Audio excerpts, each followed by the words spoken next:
Denver 7 Now is sponsored by Ferguson and BAC Appliance Center, the best in bath, kitchen, and lighting for your home. I'm Shannon Ogden with your Denver 7 Now update. A Denver woman thought she was getting a great deal when she hired a company to come scrub her home. Now, what she got instead was an entirely different mess that needed to be cleaned up. She called Contact 7's Jason Grenauer in the hopes of preventing the next customer from not being taken to the cleaners.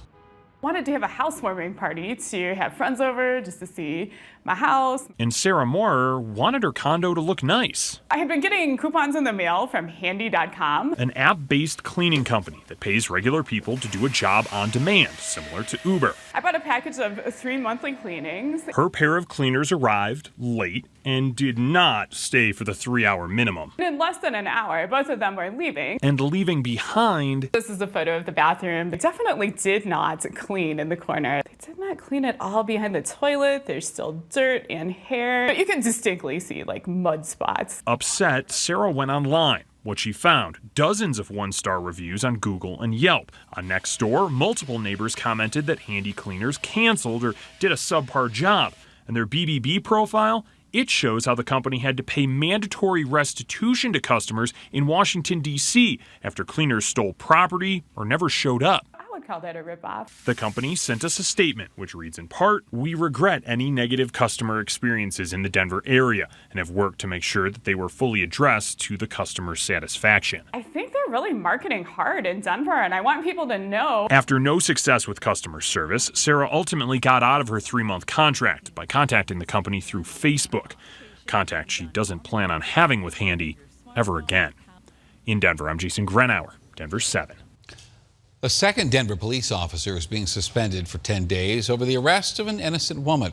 The city's review board found the 2 officers ignored numerous signs. The woman seen in this video was not the same one as the one they pulled out of a hospital bed and put into jail. In fact, she spent more than a day behind bars and was charged with a felony before the department realized its mistake and let her go. Governor Polis has unveiled his plan to lower the cost of prescription drugs. Now, there's no one solution here, just a number of small changes that hopefully will add up to big savings. And among them, bring lower cost drugs in from Canada, increase the availability of generics, and hold distributors and manufacturers to higher standards of transparency. People in our state, they're not looking for a handout. They're just looking for some basic fairness. In the words of former New York Governor Mario Cuomo, all they're asking is to be protected in those moments when they would not be able to protect themselves. These are broad strokes that will be hammered out over the next several months in the legislature. The city of Denver is throwing the book at people they accuse of breaking the rules of short-term rentals. Now, the problem is they can't always make the charges stick. Denver 7's Liz Gilardi shows us what that means for Airbnb in Denver. I would urge the district attorney's office in the city to slow down on this. When the city of Denver decided to crack down on short-term rentals, they wanted to make sure everyone knew about it. That led to charges in several cases. Now the district attorney dropped the charge against Aaron Elenoff. This has been horrible for Mr. Elenoff. This district attorney issued a press release regarding this, released his photo. The district attorney's office told us in a statement, after further investigation, we did not believe we could prove it beyond a reasonable doubt. Elenoff was charged with attempting to influence a public servant, a felony. The city argued he signed a document saying his primary residence was a home on Raleigh Street, but they believed he was living in a home on Tennyson Street. Everything that Mr. Elenoff did is completely and totally legal. It was all above board. But despite the charges being dropped, a spokesperson for the city of Denver says they're not about to change how the city is enforcing rules for short-term rentals. Right now, that rule states in order to rent out your home, it must be your primary residence. Nothing's changing for us because we have one of the most successful short-term rental regulated markets in the nation.